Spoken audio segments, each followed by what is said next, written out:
వ్యతిరేకత ఈ కూటమి ప్రభుత్వం చంద్రబాబు నాయుడు గారు ముఖ్యంగా, ఎందుకంటే దాని మొత్తం ఫేస్ అంతా ఆయన ముఖమే కనిపిస్తుంది. కూటమి అంటే కూడగట్టుకుంది వ్యతిరేకత, లేదా ఆయన మీద వ్యతిరేకత కూడగట్టుకుంది అనేది ఈరోజు మా వైఎస్ఆర్ కాంగ్రెస్ పార్టీ పిలుపు ఇచ్చి, జగన్మోహన్ రెడ్డి గారు పిలుపు ఇచ్చి, మా పార్టీ ఆధ్వర్యంలో పార్టీ శ్రేణులు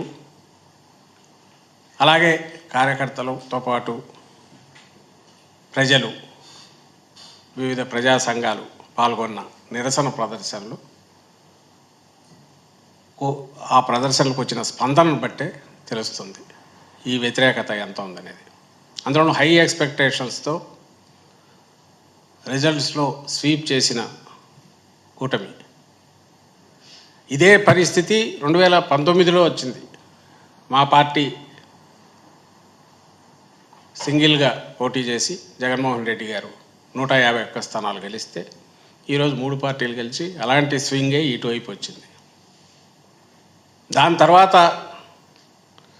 మా పార్టీకి సంబంధించినంతవరకు తర్వాత వచ్చిన లోకల్ బాడీస్ ఎలక్షన్లో కానీ, స్థానిక సంస్థల ఎలక్షన్లో కానీ, లేదా ఇంకా ఎక్కడ ఏ సందర్భం వచ్చినా వస్తున్న విశేష స్పందన, ఒక పాజిటివ్ రెస్పాన్స్ ఒక ప్రభుత్వంలో ఉన్న పార్టీకి, అది దేనికి నిదర్శనం.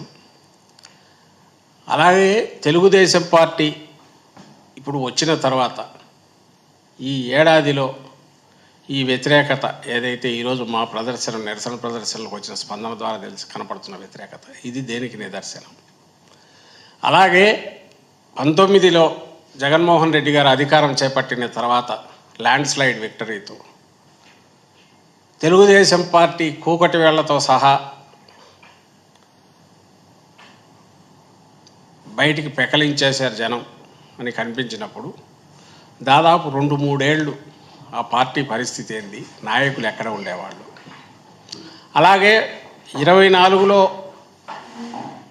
కోలుకోలేని దెబ్బలాగా కనిపించిన మాకు సెట్బ్యాక్ ఏదైతే ఎన్నికల్లో వచ్చిందో, ఆ వారం తిరక్కముందే అప్పటి నుంచి ప్రజల్లో మమేకమై ఒక ప్రతిపక్షంగా, బాధ్యతాయుతమైన ప్రతిపక్షంగా వైఎస్ఆర్సీపీ ఎలా వ్యవహరించింది, ఇది దేనికి నిదర్శనం. నేను ఎందుకు అడుగుతున్నా అంటే కాంట్రాస్ట్ క్లియర్గా కనపడుతుంది.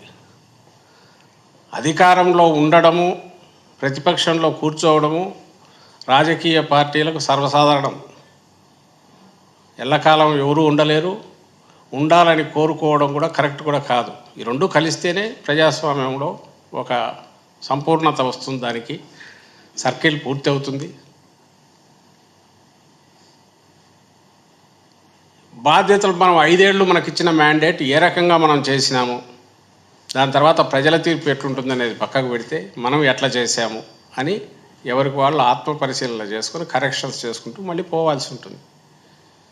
కానీ ప్రజల్లో ఉండడం అనేది ప్రధానమైన ప్రాతిపదిక.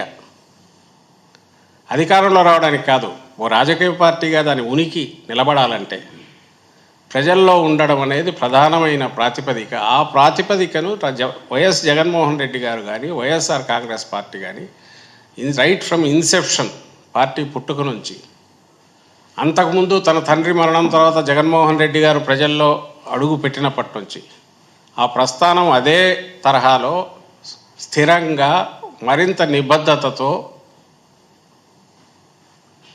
సాగుతూనే ఉంది నిరంతరం. ఇది గర్వంగా చెప్పుకుంటాం. అందుకే 24లో 5 ఏళ్లలో బహుశా చరిత్రలోనే వరుసపెట్టి రాసుకుంటే రికార్డు స్థాయిలో ఇచ్చిన హామీలను 99% పైగా అమలు చేయడమే కాకుండా, అందులో నాకు తెలిసి 97-98% ఫస్ట్ ఇయర్లోనే అమలు చేసి, అలాగే వివిధ రంగాల్లో ఒక హోలిస్టిక్ అప్రోచ్తో, అంటే సమగ్రంగా ఎండ్ టు ఎండ్ సొల్యూషన్స్ తీసుకొచ్చే రకంగా గుడ్ గవర్నెన్స్ దగ్గర నుంచి, proper and good governance, not థియరీలో కాదు, ప్రాక్టికల్గా డెలివరీ మెకానిజం దగ్గర నుంచి అలాగే విద్యా, వైద్యము, వ్యవసాయ రంగాలు కీలక రంగాల్లో ఎక్కడ చేయూత అవసరమవుతుందో, ఎక్కడ ఇంటర్వెన్షన్ అవసరం ఉందో అక్కడ చేసుకుంటూ, ఇంకో పక్క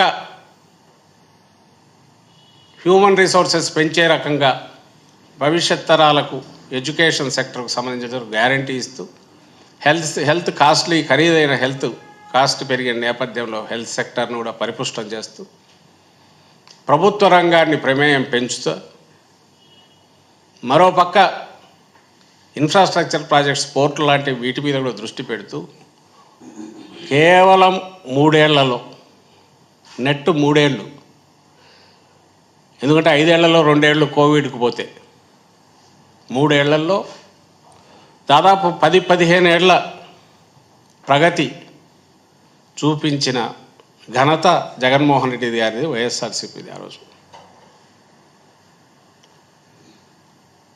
ఆ తర్వాత ఆ రోజు ప్రజల గురించి ఆలోచించాం. అధికారం కోల్పోయి ఇంత చేసిన తర్వాత తగిలిన దెబ్బ అయినా మళ్ళీ ప్రజల్లోనే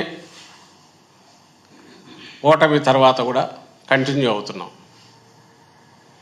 అందుకే ఈరోజు వైఎస్ఆర్ కాంగ్రెస్ పార్టీ ఇచ్చిన పిలుపు లేదా చేపట్టిన నిరసన కార్యక్రమం, దీనికి ఇంత స్పందన వచ్చింది. ఎందుకంటే ఇందులో వంచన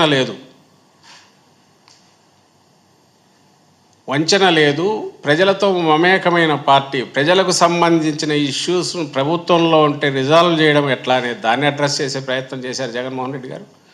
ప్రతిపక్షంలో ఉంటే దీన్ని హైలైట్ చేయడం ఎట్లా, ప్రభుత్వం మీద ఒత్తిడి తీసుకురావడం ఎట్లా, మేము అండగా ఉన్నామనే భరోసా ప్రజలకు ఇవ్వడం ఎట్లా, ఈ మూడింటి మీద ఇప్పుడు కంటిన్యూ చేస్తున్నాం. ఒకరు తన తల్లితో కలిసి రిజైన్ చేసిన రోజు గురించి అదే చేశారు.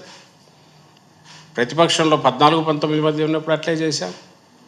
19-24 మధ్య ఉన్నప్పుడు ప్రభుత్వంలో ఉన్న ఇంతే బాధ్యతాయుతంగా అడ్రస్ చేస్తూ వచ్చాం. మీకు మీరు కంపేర్ చేసుకోవచ్చు. మీడియా మిత్రులకు చెప్తున్నా, ప్రజలను రిక్వెస్ట్ చేస్తున్నా. 19-24 మధ్య ఇప్పుడు జరుగుతున్న అల్లకల్లోలా ఏది చూసినా, రైతాంగం పరిస్థితి కావచ్చు,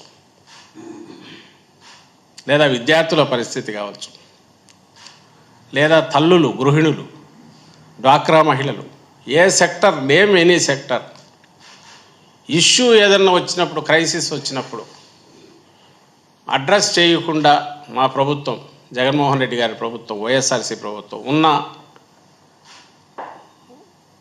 ఇన్సిడెంట్స్ కానీ ఇన్సిడెంట్ కానీ ఒకటైనా ఉందా? మీకు కనిపించదు. నిరంతరం ఉదయం నుంచి రాత్రి వరకు ఎంటైర్ యంత్రాంగం, ప్రభుత్వ యంత్రాంగం వీటి మీద ఫోకస్ పెట్టే రకంగా మోటివేట్ చేశారు జగన్మోహన్ రెడ్డి గారు, నడిపించారు గవర్నమెంట్ను. దాని ఫలితాలు కూడా అలాగే కనపడినాయి. లేదంటే అసాధ్యం అంత తక్కువ టైంలో. అది వరదలు కావచ్చు, ఇంకోటి కరువు ఇది కావచ్చు, ధరలు, మద్దతు ధరల విషయంలో కావచ్చు. ఈరోజు మద్దతు ధరల విషయమే మనం చూస్తే కళ్ళ ముందు మీకు కనిపిస్తుంది ఎక్కడ పోయినా కూడా. కానీ ప్రభుత్వం దాన్ని అసలు ప్రయత్నం చేస్తుందా?